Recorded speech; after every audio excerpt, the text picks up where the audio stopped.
नमस्कार, सत्यहिंदी.com में आपका स्वागत है। मैं हूं मुकेश कुमार। आपका स्वागत है अमेरिकी चुनाव पर हमारे इस विशेष कार्यक्रम में, इस विशेष श्रृंखला में यूएस 2020। और आज हमारे साथ हैं जाने माने चुनाव विश्लेषक, सी वोटर के संस्थापक और अमेरिकी चुनाव का लंबा अनुभव रखने वाले यशवंत देशमुख। देशमुख, आपका कार्यक्रम में स्वागत है। नमस्कार मुकेश जी। जी, तो अमेरिका में तकरीबन 38 लाख भारतीय मूल के लोग रहते हैं, जो कि अमेरिकी आबादी का करीब 1.2% है। और इस लिहाज से अगर देखें तो वो संख्या इतनी प्रभावशाली नहीं है कि चुनाव में कोई खास असर डाल सके। लेकिन चूंकि ये 1.2% की आबादी दूसरी दृष्टि से शक्तिशाली है, अच्छे पदों पर हैं और ये संपन्न लोग हैं, इसलिए उनका अमेरिकी चुनाव में महत्व भी होता है। तो आज हम ये देखने की कोशिश करेंगे कि ये महत्व कितना है। और खास तौर पर अब ये देखने की और जरूरत पड़ गई है क्योंकि कमला हैरिस, जो कि भारतीय मूल की व्यक्ति हैं और डेमोक्रेटिक पार्टी ने उन्हें अपना वाइस प्रेसिडेंट का उम्मीदवार बनाया है, तो ज्यादा रुचि पैदा हो गई सबकी कि उनकी उम्मीदवारी कैसे प्रभावित करेगी भारतीय मतदाताओं को। तो यशवंत जी, सबसे पहले तो ये बताइए कि ये जो कंपोजिशन है वहां पर भारतीय मूल के लोगों का, जिनमें करीब 53% हिंदू हैं और बाकी जो है दूसरे समुदाय से आते हैं, तो ये कंपोजिशन, ये डेमोग्राफी किस तरह से बिहेव करती है अमेरिकी चुनाव में? देखिए, आपने इस कार्यक्रम की शुरुआत में ही बता दिया कि 1% के आसपास भारतीय अमेरिका में रहते हैं। अब बहुत सारे लोगों को ये लगेगा कि ये 1% तो इतना बड़ा नंबर नहीं है जिसको वहां का बहुत शक्तिशाली वोट बैंक माना जाए। तो केवल दर्शकों को ये जानकारी में देना जरूरी है कि ये वोट बैंक लगभग उतना ही है जितना कि अमेरिका में यहूदी आप मतदाताओं का वोट बैंक आप आज की तारीख में माने। और अगर आप अमेरिका की राजनीति को समझना चाहते हैं तो आपको ये जानना बहुत जरूरी होगा कि अमेरिकी राजनीति को मूवर एंड शेकर जिसे कहा जाता है, वहां पे वो यहूदी मतदाताओं का वोट बैंक नहीं कहना चाहिए, उन्हें एक लॉबी ग्रुप या प्रेशर ग्रुप कहना चाहिए। अमेरिका की राजनीति को सबसे ज्यादा अगर कोई प्रभावित करता है कोई ग्रुप, तो वहां की ज्यू लॉबी या यहूदी लॉबी कही जाती है।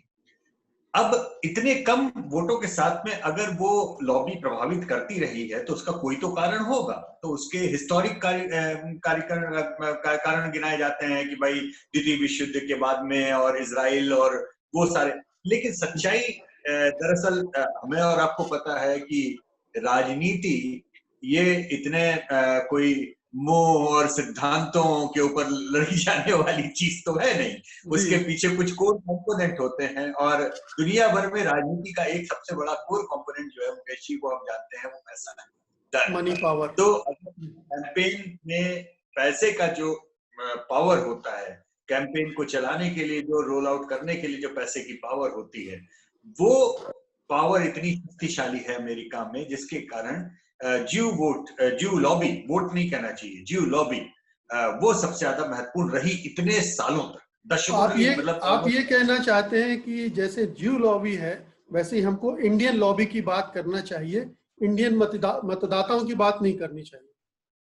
हाँ बिल्कुल, मेरा यही कहना है कि आज भारतीय वहां पर जो महत्वपूर्ण होते गए या महत्वपूर्ण दिखाई दे रहे हैं, एकदम से ये आपको लगेगा कि पिछले 10 साल में, शायद 10-12 साल में हमने पाया। इसके पहले भारतीय मतदाताओं की कोई बात ही कोई नहीं करता था, 15 साल मान लीजिए। लेकिन ये कारण केवल नंबरों के कारण नहीं, जैसे आपने बताया कि नंबर 1% के आसपास है। ऐसा क्या हुआ है पिछले 2 या 3 दशकों में जिसमें एकाएक ये टिपिंग स्केल, जिसे हम कहते हैं कि भारतीय मूल का होना ये इतना महत्वपूर्ण बात हो गई, या भारतीय लॉबी कुछ महत्व गेन करने लगी। तो उसका एक बहुत बड़ा कारण तो यह है कि जो एनआरआई, जो भारतीय मूल के लोग वहां पे गए, थोड़ा सा हमें उनका एक बिल्कुल संक्षेप में इस बात को, हिस्ट्री को पकड़ना पड़ेगा। हम और आप जानते हैं कि 200-300 सालों के इतिहास में बड़ी तादाद में हमारे यहाँ से गिरमिटिया मजदूर भेजे गए, अलग अलग जगहों पे ब्रिटिश उसमें गए। लेकिन उसके बाद में पिछले 100-1 सालों में एक और दौर आया जब भारतीय अपने जीवन को आगे बेहतर करने के लिहाज से अमेरिका, इंग्लैंड, बाकी यूरोपीय देशों पे, पूरी दुनिया में अलग अलग जगह गए। खास तौर से ये दूसरे विश्व युद्ध के बाद बढ़ा भारतीयों का वहां, और फिर तीसरा आया जब लिबरलाइजेशन का दौर आया, भूमंडलीकरण का दौर आया, उसमें जो व्यापार खुला होने लगा तो व्यापारी भी इधर उधर होने लगे, तो एक खेप, नई खेप जी। एक उधर जो मैंने वहां के अपने वहां के समाज में भी देखा, और वो टिपिकल भारतीय समाज का अंतर था, मैं ये कहूंगा इसलिए क्योंकि उस दौर में जब पूरी दुनिया से लोग अमेरिका जा रहे थे, उसमें केवल भारतीय नहीं थे, बाकी मुल्क के भी लोग थे, हमारे पड़ोसी देश के भी थे, बाकी भी थे। और ये सारे लोग जब पहुंचे तो वहां पे शुरुआत सबकी ब्लू कॉलर वर्कर आप कह सकते हैं, जिसे हम कहा जाता है कि चतुर्थ श्रेणी के कर्मचारियों की तरह से सबने काम करना वहां पे शुरू किया। लेकिन एक अदर जो टिपिकल भारतीय संस्कार होता है, एक बहुत ही टिपिकल भारतीय परिवार में माता पिता अपनी जान झोंकते हैं कमाने में, केवल एक चीज के लिए कि वो कमा करके अपने बच्चों की पढ़ाई में सारा इन्वेस्ट करें। मुझे लगता है यही एक पतली सी लाइन थी जिसने 50 और 60 के दशक के बाद में वहां पे जो भारतीय अप्रवासी थे और बाकी देशों के जो अप्रवासी थे उनमें एक लाइन खींचनी शुरू कर। और धीमे धीमे हमने ये पाया कि केवल और केवल शिक्षा के ऊपर पूरा इन्वेस्टमेंट करने के कारण जो सेकेंड वेव या जो आप वहां की सेकेंड जनरेशन आप कहें, उन्होंने, और जो यहां से भारत से 60 और 70 के दशक में लोग पढ़ाई के नाम पर गए, पढ़ाई करके अच्छे, जो जिसे हमारे समय 80 के दशक तक मुकेश जी हम लोग अक्सर शब्द सुनते थे ब्रेन ड्रेन, जिसे हमें बहुत निगेटिवली भी देखा गया कि हमारे यहाँ के सबसे अच्छे लोग तो निकल के चले जा रहे हैं। ये बात सच है, ब्रेन ड्रेन हुआ, लेकिन ब्रेन ड्रेन वहां के सिस्टम और वहां की संपन्नता के कारण नहीं, मैं कहूंगा वहां के अवसरों के कारण। और जो भारतीय यहां से वहां गए ब्रेन ड्रेन के कारण या किसी भी कारण, उन्होंने अपने सारे रिसोर्सेस को केवल और केवल अगली पीढ़ी की पढ़ाई में इन्वेस्ट किया। और उस इन्वेस्टमेंट का असर ये हुआ कि 90 का दशक आते आते जब इकोनॉमी इधर की खुली और इंफॉर्मेशन टेक्नोलॉजी की क्रांति वहां पे 80 के दशक के बाद में 90 में .com और ये सारी चीजें एकदम से बढ़ी, उस समय भारतीय समुदाय के बच्चे जो अपनी पढ़ाई अपने अच्छे मेधा के कारण वहां पर लगातार मेहनत करके आगे बढ़ रहे थे, उनको वहां के सिस्टम में बड़ी तादाद में अनुभव मिला और अवसर भी मिला कि वो आगे बढ़े। यही कारण है कि आज जब लाइन से सुनते हैं इतनी बड़ी तादाद में, चाहे माइक्रोसॉफ्ट का सीईओ, चाहे गूगल का, चाहे एडोबे का, चाहे आप यहाँ तक कि फाइनेंशियल्स में भी हमने देखा सिटी बैंक के सीईओ यहाँ तक कि राजनीति में देखिए निकी हेली से लेकर बॉबी जिंदल तक, और अब कमला हैरिस आ गई हैं, तो यहाँ भी एक सिलसिला बन गया है, राजनीति में सक्रिय हो गए वो समाज। लेकिन मैं ये जानना चाहता हूँ कि हम लोग जो इंडियन मूल के लोग हैं उनको एक होमोजीनस उसमें देखते हैं कि भारतीय मूल के, लेकिन जाहिर है कि उनमें भी बंटवारा होगा। जैसे हिंदू समाज में चतुर्वर्ण है तो उसमें दलितों का रुख अलग होता है, जो सवर्ण है या अपर कास्ट है उनका रुख अलग होता है, वो भी वहां देखने को मिलता है। फिर दूसरे समुदाय हैं वो अलग तरह से बिहेव करते हैं। एक पैटर्न पहले था कि डेमोक्रेटिक पार्टी की तरफ झुकाव होता था भारतीय मूल का, क्योंकि उनके साथ वहां दुर्व्यवहार भी बहुत तरीके से होते थे। लेकिन पिछले 5-7 सालों में थोड़ा सा बदला है और ऐसा लगता है कि थोड़ा दक्षिण पंथ की तरफ भी झुकाव हुआ है उनका। तो ये जो परिवर्तन आया है इसको कैसे एक्सप्लेन करेंगे जी? ये परिवर्तन ही मैं ये कहना चाहता था कि जो आज की तारीख में पिछले 20 वर्षों में धीमे धीमे करके अब एकदम से एक टिपिंग पॉइंट पे पहुंचे हैं, जब एकदम से हम पा रहे हैं कि भारतीय मूल के लोग वहां के सबसे अमीर या वेल्दी लोगों में से एकदम से शुमार हो गए, सबसे ज्यादा एंटरप्रेन्योर हो गए, सीईओ बनने लगे, राजनीति में दखल देने लगे। एक तरह से कहें कि पूरा का पूरा समुदाय या समाज वो एक अपनी ब्रांडिंग के साथ में आ गया है। एक अच्छी बात उस ब्रांडिंग की मैंने इंग्लैंड में भी देखी और अमेरिका में भी देखी कि वो घैटोइज्ड वोट नहीं थे। वो अनलाइक बाकी साउथ एशियन वोटर्स की तरह, जैसे पाकिस्तानी मतदाताओं के घटे हुए या बांग्लादेशी मतदाताओं के, इंग्लैंड में भी जाएंगे तो आप पाएंगे कि उनके वोट इकट्ठे एक साथ एक वोट बैंक की तरफ पड़े। ऐसा भारतीयों ने नहीं किया और ये अच्छी बात थी, क्योंकि वो जब मेन स्ट्रीम के साथ में रहे, अलग अलग राज्यों, अलग अलग लोकेशन में वहां की राजनीतिक मेरिट के साथ में रहे, तो उन्हें एसिमिलेशन में आसानी हुई। और इस कारण से आप पाएंगे कि ठीक है, ये बात सही है कि भारतीयों ने डेमोक्रेट ज्यादा मतदान दिया, लेकिन उसका कारण ये केवल कहना कि भारतीय ज्यादा डेमोक्रेट हैं ऐसा नहीं था। उसका कारण ये था मुकेश जी कि उनकी रिहाइश, चाहे वो ईस्ट कोस्ट हो चाहे वेस्ट कोस्ट हो, ऐसे राज्यों में रही ज्यादा जो कि ब्लू स्टेट ज्यादा रहे। तो स्वाभाविक सी बात है कि लोकल राजनीति और लोकल इक्वेशंस का असर उन पे पड़ना स्वाभाविक था। इसी कारण से बड़ी तादाद में डेमोक्रेट लीन की ओर गए। आपका कहना वो भी सही है कि कोई भी इमिग्रेंट होता है, अगर भेदभाव से लड़ाई लड़ रहा है, नस्ल भेद से लड़ाई लड़ रहा है, तो स्वाभाविक रूप से उसका रुझान डेमोक्रेट की ओर उस समय ज्यादा रहा भी होगा, जिससे मैं इनकार नहीं करता। लेकिन अब अगर टिपिकल हम वोटिंग पॉपुलेशन और उसके हिसाब से देखें, तो आज मैं वही निकाल रहा था और मैं आपके दर्शकों को बताना भी चाहूंगा कि अगर हम पॉपुलेशन के परसेंटेज के हिसाब से देखें, पूरे यूएस में करीबन 1% है, लेकिन टॉप 10 स्टेट्स जो हैं यूएस में, अगर मैं वो गिनना शुरू करूं तो वो लाइन से ईस्ट कोस्ट और वेस्ट कोस्ट के ही आपको दोनों साइड के मिलेंगे। सबसे ज्यादा जो है न्यू जर्सी, न्यूयॉर्क, इलिनॉय, ये 3 जो टॉप के हैं वो आपके ईस्ट की तरफ आ जाते हैं। फिर उसके बाद कैलिफोर्निया आता है, जहां से कमला हैरिस हैं और लड़ रही हैं, और सिलिकॉन वैली जो है वो पूरी कैलिफोर्निया में है, हम और आप जानते हैं। उसके अलावा सिलिकॉन वैली के अलावा आप अगर ऊपर जाएंगे कैलिफोर्निया के, तो वॉशिंगटन स्टेट पड़ता है, वहां पर माइक्रोसॉफ्ट का केंद्र है। उस कारण से भी वहां बड़ी तादाद में भारतीय जाकर के बसे अपनी नौकरियों के कारण।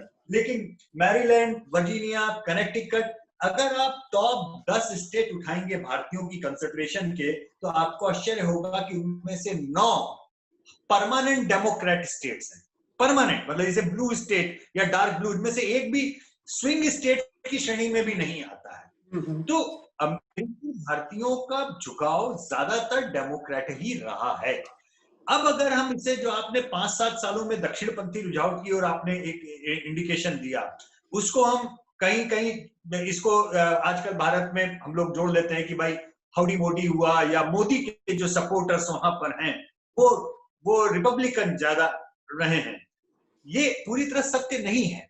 ये सत्य इसलिए नहीं है क्योंकि मोदी के समर्थकों को सबसे ज्यादा नाराजगी किस बात से रही कि मोदी को बैन कर दिया गया था अमेरिका आने से। तो वो जो बैन करने का काम था वो कोई डेमोक्रेट ने नहीं किया था, वो रिपब्लिकन राष्ट्रपति ने ही किया था। रिपब्लिकन्स के समय में मोदी बैन किए गए थे वहां पर। फिर जब मोदी प्रधानमंत्री बने, उस समय बराक ओबामा राष्ट्रपति थे, और बराक ओबामा ने जिस तरह से आउट ऑफ द वे जाकर के मोदी जी को पैसिफाई करने की कोशिश की, जब मोदी अमेरिका गए तो खुद बैठ करके उन्होंने गाड़ी चलाते हुए वो वॉशिंगटन डीसी में उनको मॉन्यूमेंट दिखाने ले गए। उन्होंने एक बार में मोदी के 26 जनवरी के आमंत्रण को स्वीकार किया। तो Barack Obama really went out of his way, मतलब जिसे कहते हैं कि वो मोदी के साथ में जो संबंध अमेरिका के बिगड़े थे, वो वीजा की नाराजगी और तमाम चीजों के कारण, बराक ओबामा ने बहुत समझदारी से आउट ऑफ द वे जाकर के मोदी के साथ में अमेरिका। यशवंत जी, इसको इस तरह से भी देखना चाहिए कि अमेरिका बाजार देख रहा था। उस समय केंद्र में दूसरी पार्टी की सरकार थी और नरेंद्र मोदी कटघरे में थे, इसलिए नरेंद्र मोदी को आसान था ब्लैक लिस्ट करना। और जब प्रधानमंत्री बन गए तो बाजार अब प्रधानमंत्री के हाथ में है, तो उस प्रधानमंत्री को रखना पड़ेगा। तो ये अमेरिका की डिप्लोमेसी, जी मुकेश जी, अमेरिका की डिप्लोमेसी केवल और केवल अपने स्वार्थ और अपने हित की होती है, और उसमें कहीं मूल्यों का कोई दूर दूर तक किसी भी किस्म का स्थान नहीं है। मैंने देखा है मिडिल ईस्ट में, मैं दुबई में बैठा हूं, मैं यहाँ पूरे अरब स्प्रिंग के समय में यहाँ पे इतना मैंने ऑब्जर्व भी किया। आप देखिए अमेरिका ने किस तानाशाह के साथ में, यहाँ तक कि गद्दाफी तक के साथ में तो उन्होंने अपने इक्वेशन सुधार लिए।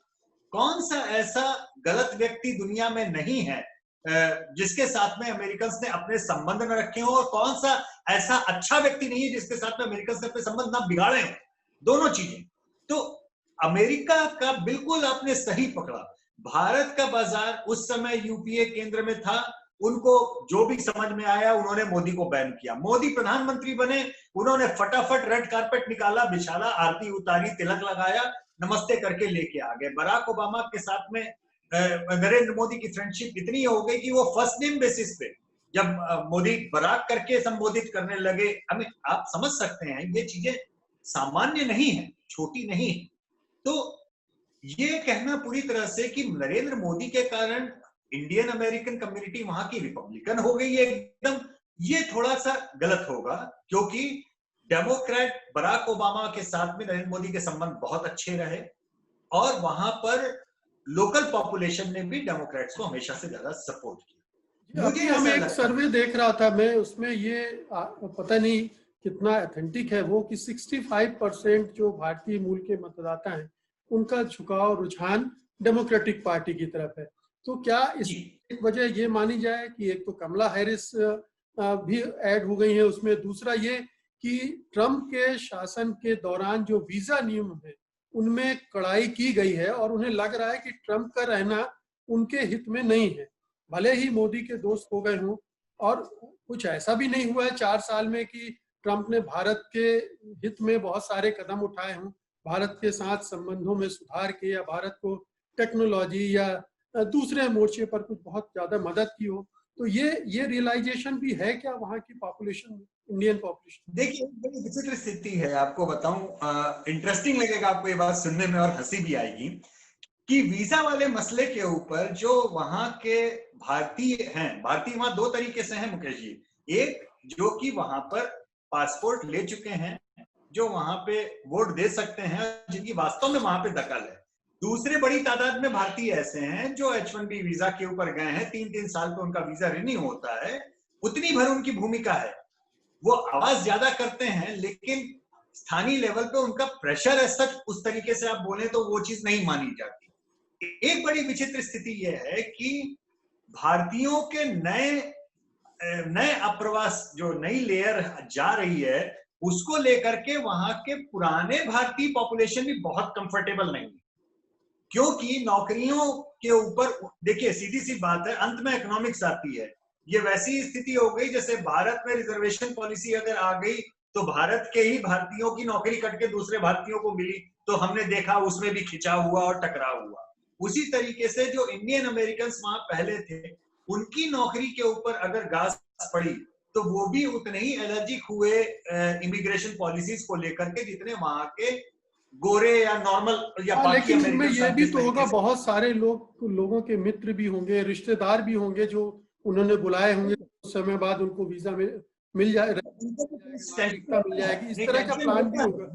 तो वो टेंशन भी होता है। और लेकिन समहाउ भारतीयों की सबसे अच्छी और सबसे बुरी बात अगर आप कहना चाहें तो ये है कि वो एक जिसे कहे ना, एक गठ की तरह से ना तो सोच रहे हैं ना वोट दे रहे हैं।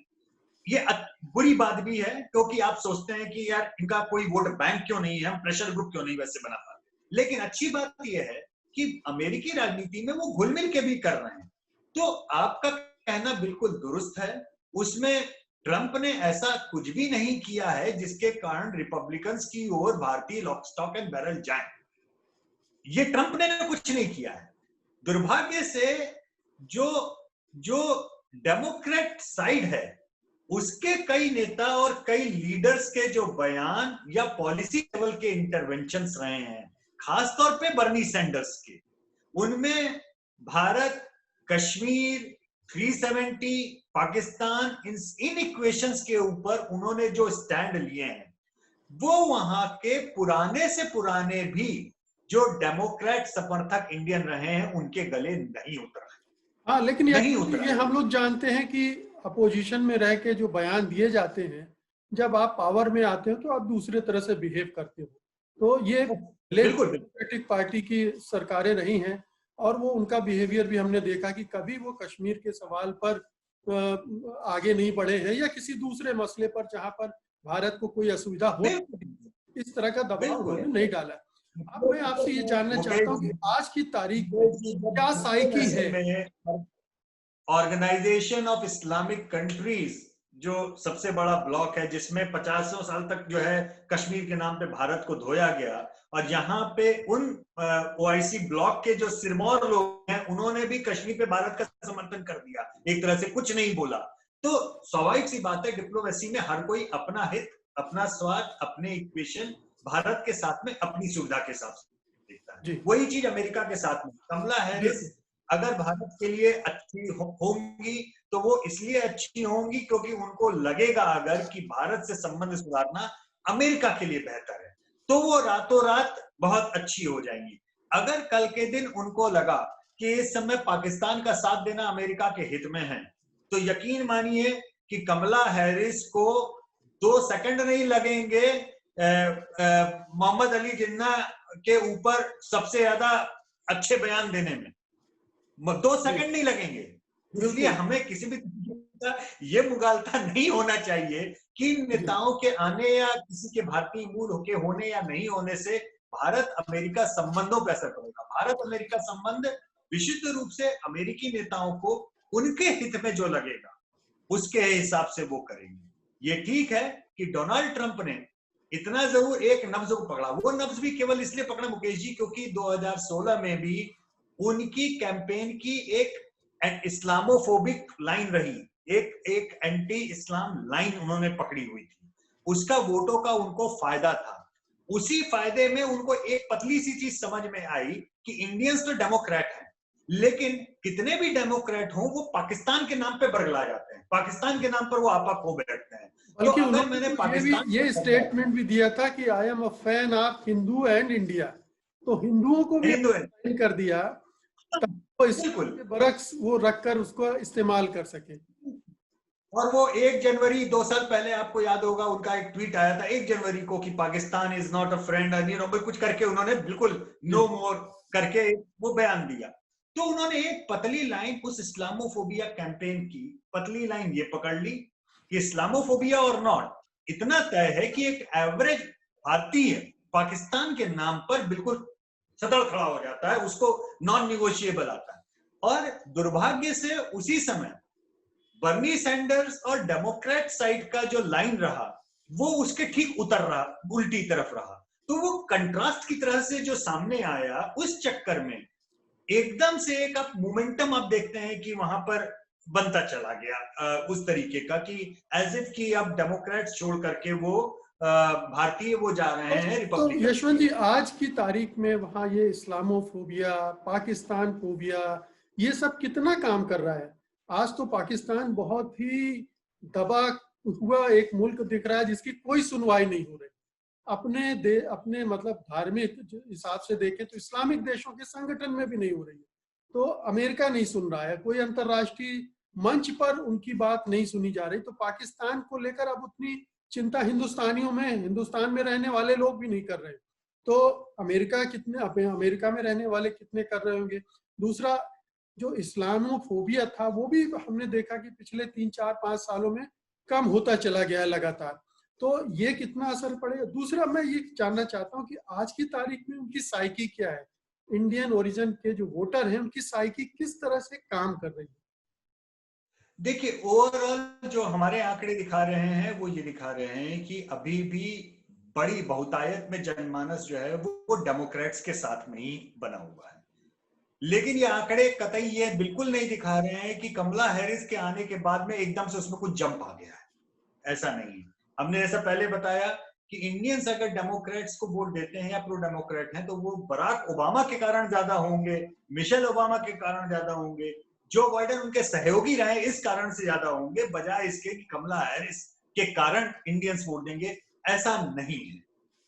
रही बात ओवरऑल कितना असर पड़ने की, मुकेश जी जिन स्टेट्स में भारतीय रहते हैं वो स्टेट्स इतने डीप ब्लू हैं कि वहां पे वो 1%, 2%, 3% उठ के रिपब्लिकन्स को चले भी जाएं, जिस स्टेट में जहां जहां पर डेमोक्रेट से 2016 में भी 10%, 15%, 20% की लीड ले रखी हो, वहां पे 3% वोट चला भी जाए रिपब्लिकन्स को तो उससे कुछ इलेक्टोरल आउटपुट पे असर नहीं होगा। मैं इसको दूसरे तरह से मैं इससे दूसरा सवाल जो आपने पहले कहा था कि नंबर पे मत जाइए आप, उनकी ताकत देखिए। तो वो जो ताकत है, वो ताकत क्या डेमोक्रेटिक पार्टी की तरफ थोड़ा शिफ्ट होगी इस सब पूरे माहौल बदलने से? वो ताकत में उस ताकत में मैं ये कहूंगा मुकेश जी की दरार हो गई है थोड़ी। मैं ये इसलिए कहूंगा, वो ताकत पिछले चुनाव तक पूरी तरह से डेमोक्रेट्स के साथ में थी। 2016 के चुनाव में डोनाल्ड ट्रंप को इस्लामोफोबिक कैंपेन के बावजूद भी भारतीयों का सपोर्ट नहीं मिला था, नहीं मिला था। लेकिन पिछले 4 साल में डेमोक्रेट के उम्मीदवारों ने और बाकी नेताओं ने जिस तरीके के स्टेटमेंट दिए, उसके कारण कहीं ना कहीं एक दरार, एक फर्क, एक दीवार तो दिखती है कि अब वो ब्लॉक वो ये बात कर रहा है कि इट्स नॉट, जैसे हमें इससे फर्क नहीं पड़ता अमेरिकन को कि भारत में यूपीए में पावर में है या एनडीए पावर में है, मनमोहन सिंह प्रधानमंत्री या मोदी प्रधानमंत्री। उसी तरीके से भारतीयों को इस बात से फर्क नहीं पड़ना चाहिए कि अमेरिका में राष्ट्रपति किस पार्टी का या कौन है, बल्कि प्रेशर या पावर यह होना चाहिए कि जो भी आए वो भारत के हितों की रक्षा कर सके। ये एक सॉफ्ट पावर तो भारतीयों की वहां पर आ गई है। अब मुझे इस बात में भी मुझे लगता है कि कहीं ना कहीं जो डैमेज कंट्रोलिंग स्टेटमेंट जो हम लोग ने पिछली बार कमला हैरिस की उम्मीदवारी के ऊपर एकदम से पाया, हम ये भी देख रहे हैं सीएनएन जैसा चैनल वो कमला हैरिस के भारतीय होने पे 3 स्टोरी लगा चुका है। अब बात समझ रहे हैं, हम भारतीय चैनल से उनको एक कोने छोड़ भी दें, लेकिन जो अमेरिकी लिबरल मीडिया भी है वो इस समय बार बार हैमर डाउन कर रहा है कि ऐसा है वैसा है, और कमला हैरिस ने नारियल फुड़वा दिया था, और ये मतलब सारा एक तरह से कैंपेन उनकी भारतीयता को प्रूव कर। क्यों हो रहा है? क्योंकि कहीं ना कहीं उन्हें महसूस हो रहा है कि डैमेज हुआ। ये डैमेज कंट्रोल की एक्सरसाइज चल रही। उनको मालूम है कि हमारे यहाँ के कुछ नेताओं के स्टैंड के कारण भारतीयों के बीच में मन में एक डाउट आ गया है, मन में एक क्वेश्चन मार्क लगा है। ये उस डैमेज कंट्रोल के लिए अब कर रहे हैं। कितना डैमेज कंट्रोल होता है वो तो एक सांख्यिकी की बात अलग है, लेकिन केवल प्रेशर लॉबी के रूप में इतना भी अचीव कर लेना ये छोटी बात नहीं। मैं इसको अगर विशुद्ध राजनीतिक एनालिस्ट की तरीके से देखूं तो आज की तारीख में मुकेश जी, हम और आप 25 साल से तो जानते ही हैं एक दूसरे से, और इतने चुनाव भी हम लोग ने देख लिए। इसके पहले आज तक कभी किसी अमेरिकन चुनाव में कमला हैरिस हो ना हो, कभी हमने सुना है क्या कि भारतीयों की कोई पूछ रही है वहां पे? कभी किसी ने नहीं जाना, कभी किसी ने नहीं पूछा। तो इतना प्रेशर ग्रुप अगर भारतीयों का अपने मेरिट पे बना है, इसको हम थोड़ा सा अंत में बहुत ही संक्षेप में इस तरह से भी देख सकते हैं कि भारतीय प्रधानमंत्री वहां जाकर हाउडी मोदी कहते हैं, उनके कार्यक्रम में ट्रंप आते हैं, फिर डोनाल्ड ट्रंप यहाँ आते हैं, उनके लिए मोटेरा स्टेडियम में लाखों की भीड़ इकट्ठी करके उनका प्रोग्राम किया जाता है। तो दोनों तरफ एक ये जो बॉन्डिंग की कोशिश की गई है, और तीसरी तरफ इस बीच में बीजेपी और संघ परिवार के जो संगठन हैं वो भी अमेरिका में ज्यादा सक्रिय हुए हैं भारतीयों के बीच में। तो ये एक मोबिलाइजेशन जो किया गया है ये भी ट्रंप के फेवर में जाता है। आपने बहुत इंपॉर्टेंट बात कही। आप ये भी देखिए एक बड़ी क्लासिकल बात कि जो राइट विंग या संघ परिवार के जो अमेरिकन एक्सटेंशंस हैं, उनकी सबसे बड़ी सेलिब्रिटी अमेरिकन पॉलिटिक्स में निकी हेली या बॉबी जिंदल नहीं थे, तुलसी गबार्ड थी जो डेमोक्रेट थी। तो ये वहां के प्रेशर ग्रुप में भी कोई डेमोक्रेट और रिपब्लिकन का उन्होंने नहीं लिया था। संघ के लोगों की पहली पसंद तुलसी गबार्ड रही है वहां। तुलसी गबार्ड उनके लिए ज्यादा बड़ी प्रो इंडिया है बनिस्बत कमला हैरिस के। ये प्रेशर ग्रुप का बनना ही मेरे ख्याल से अपने लिए बहुत बड़ी बात है कि आज कोई भी वहां सत्ता में आए, वो कमला हैरिस हो या ना हो, बॉबी जिंदल हो ना हो, मुझे इससे फर्क नहीं पड़ता, किसी को भी नहीं पड़ना चाहिए। लेकिन इससे जरूर पड़ता है कि जो भी आए वो अगर भारत के हितों को आगे रखकर कम से कम दिखावा ही करे कि I am pro Indian, you know, जो आपने जो ट्वीट बोला ना, I like, I love India, I love Hindu, जो एक ये मैसेजिंग थी, इसमें और कुछ नहीं था। तो वो मैसेजिंग होने से पॉलिसी के ऊपर कितना असर पड़ेगा ये तो पता नहीं, लेकिन उस मैसेजिंग का अपना एक वजन होता है, क्योंकि पॉलिसी मेकर में ऊपर से ब्यूरोक्रेसी से लेकर नीचे तक इंप्लीमेंटेशन करने वाले जितने भी हैं, उन सबको भी एक मैसेज जाता है कि जो सत्ता में बैठे लोग हैं वो इस समय उनका मन प्रो इंडिया है, एंटी इंडिया है, इन सब चीजों का भी असर पड़ता है। मुझे लगता है इन चुनाव में हमारी सबसे बड़ी उपलब्धि ये है, प्रो और एंटी ट्रंप या प्रो और एंटी कमला हैरिस, उससे कोई बहुत अंतर नहीं पड़ता। शायद भारतीय मतदाताओं का, भारतीय लोगों का, मूल के लोगों का एक ब्लॉक की तरह से, एक प्रेशर ग्रुप की तरह से वहां उभर के आना, दूसरी बड़ी लॉबी बन जाना अपनी मेरिट पे, वो भी ऐसा नहीं कि केवल धन के कारण, अपनी पोजीशनिंग के कारण, जिस तरीके के पदों पे वो विराजमान हो रहे हैं, जितने अच्छे मेरिट में निकल रहे हैं, और साथ में इस बात की गारंटी होना कि ये कोई 5 साल 10 साल का नहीं, क्योंकि मैं जानता हूं मुकेश जी, अमेरिका में जो भारतीय हैं वो अपने बच्चों पे जितना स्ट्रिक्ट होते हैं उतना आजकल भारतीय मिडिल क्लास फैमिली भी स्ट्रिक्ट नहीं होती। भारतीय मूल, अपने संस्कारों को, अपने अब जो भी सोच सकते हैं, साहित्य, संगीत, कला, सारा जो सोच सकते हैं, वो जितना स्ट्रिक्ट होकर उनको उनके रूट से बांध के रखने की कोशिश करते हैं, आने वाले 5, 10, 15, 20, 25, 30 साल जो अगली पीढ़ी आने वाली भी है वहां भारतीयों की ना, वो काफी महत्वपूर्ण बनने जा रही है। इस प्रेशर ग्रुप को अब ये कम नहीं कर सकते, ये प्रेशर केवल बढ़ने ही वाला है। उस लिहाज से कमला हैरिस इंपॉर्टेंट है कि एक अदद चेन्नई से गई हुई महिला जो 19 साल की उम्र में गई थी, जो साइंटिस्ट थी, उसने अपनी बच्ची को इतना पढ़ाया लिखाया, इस लायक बनाया कि वो आज वहां की वाइस प्रेसिडेंशियल कैंडिडेट बन करके उतर रही है। ये अपने आप में भारतीयों के लिए गौरव का विषय होना चाहिए, और यही दिखाता है कि क्यों भारतीय समुदाय आने वाले कई दशकों तक ये प्रेशर अब और बढ़ाने वाला है। ये इसकी उपलब्धि है। बाकी तो ये है मुकेश जी, कल मेरे व्हाट्सएप पे बड़ा मजेदार मिला कि कानपुर में चल रहा है कि अगर कमला हारिस तो जीतिस कौन, तो वो हारिस और जीतिस का इक्वेशन तो चलता ही रहेगा, इसमें कोई वैसे संदेह नहीं। तमिलनाडु में भी पोस्टर लग गए हैं कमला हैरिस के बारे में, उनके इस उपलब्धि के बारे में, तो निश्चित रूप से भारतीय मतदाताओं की रुचि है। और अगर कमला हैरिस वाइस प्रेसिडेंट बन गई तो ये एक बहुत बड़ी बात होगी। भारतीय मूल के सबसे शक्तिशाली देश में उपराष्ट्रपति बनना, और क्या पता जो बाइडेन ऑलरेडी 77 साल के हैं, अगले बार कमला हैरिस प्रेसिडेंशियल कैंडिडेट हो। बहरहाल यशवंत जी, बहुत अच्छा लगा बातचीत करके, और अब इस कड़ी में मैं आपसे विदा चाहूंगा। अगली कड़ी में हम लोग फिर रविवार को मिलेंगे और एक नए मुद्दे पर अमेरिकी चुनाव से जुड़े बात करेंगे। उम्मीद है कि आप दर्शक भी हमारे साथ होंगे। बहुत बहुत शुक्रिया यशवंत जी, धन्यवाद आपका। सत्य हिंदी के और वीडियोस को देखने के लिए हमारे YouTube चैनल को सब्सक्राइब करें और सीधे नोटिफिकेशन पाने के लिए बेल आइकन दबाएं।